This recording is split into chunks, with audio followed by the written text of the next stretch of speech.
The marshes and meadows of the Harney Basin have been a nesting area for birds and waterfowl since prehistoric times. When the area faced destruction at the turn of the century, Congress created a wildlife refuge for the sole purpose of protecting the habitat of over 250 species of bird. Life flourished in the sanctuary. In the 1930s, the refuge produced an average of 150,000 waterfowl a year. In recent years, Refuge Director Joe Mazzoni says that total has dropped dramatically.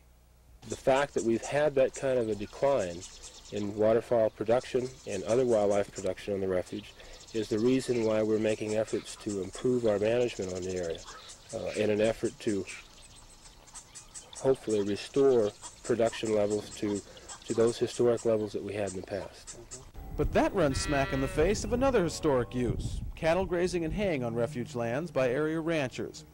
For many years, refuge officials believed that cattle and birds were compatible. Grazing reached a peak in 1972.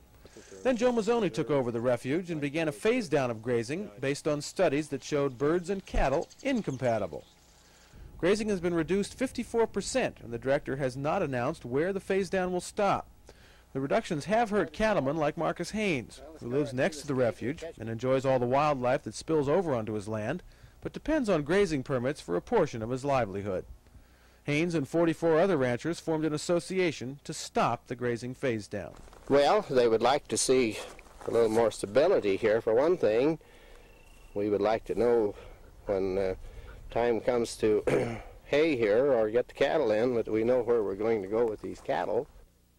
The cattlemen say the new management techniques aren't helping the birds, they're just hurting the cattle. But Mazzoni says studies already show an improvement in waterfowl production, and increased grazing is unlikely. This is Bill Bradbury reporting from the Maheur Wildlife Refuge near Burns, Oregon.